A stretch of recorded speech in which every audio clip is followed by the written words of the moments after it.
Finally आमची तयारी झाली आहे। जवळपास 5:45 वाजलेत आणि चहा वगैरे घेतला, सगळी भांडी वगैरे आवरली आणि चला आम्ही चाललोय देवीच्या मंदिरात। ते कोणतं आहे ते तुम्हाला गेल्यावर मी दाखवते।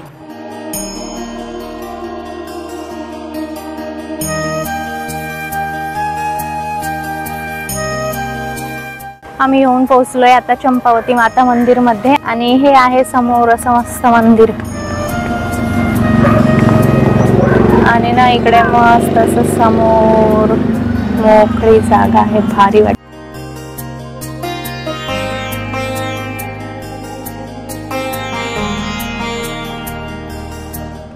आम्ही इकडे फर्स्ट टाइमच आलोय आणि इथे पाठीमागेच थोडं पुढे गेलं ना की स्वामींचं मठ आहे। तर बऱ्याच वेळेस आम्ही मठामध्ये आलोय पण इकडे आम्ही फर्स्ट टाइमच आलोय।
चला बाहेर बसूया आपण, नको गुढिया वाजवू नको।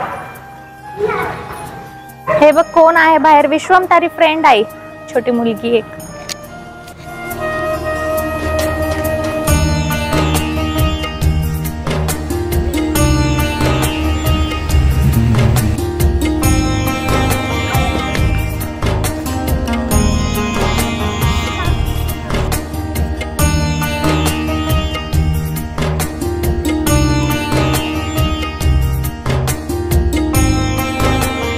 हा आम्ही इथे बसूया, चल तुम्ही पण बसा इथे, मग खेळूया आपण।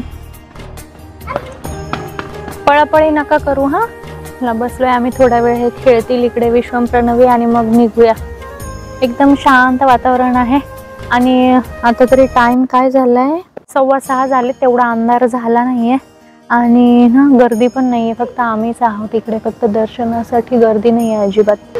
इथे ना एकदम माझ्या समोरच जास्वंदीच्या फुलांचं झाड आहे, छोटी छोटी येल्लो कलर आणि आतमध्ये एकदम असं रेड कलरचं फुल आहे। हे बघा हे इथे एकदम समोरच असं। आज आम्ही मस्त चंपावती देवीच्या मंदिरामध्ये जाऊन आलो आणि ना खूप छान वातावरण होतं, एकदम शांत, संध्याकाळची वेळ होती, जास्त गर्दी पण नव्हती तिकडे आणि मंदिर पण खूप छान आहे। तर चला कसा वाटला आजचा ब्लॉग मला कमेंट करून नक्की सांगा आणि तुम्ही जर कधी स्वामींच्या मठामध्ये गेले तर तिकडून ते मंदिर जवळच आहे, तिकडे जाऊन नक्की एकदा व्हिजिट करा। तर भेटूया आपण लवकरच एका नवीन ब्लॉग मध्ये, तोपर्यंत काळजी घ्या आणि मस्त रहा, बाय बाय।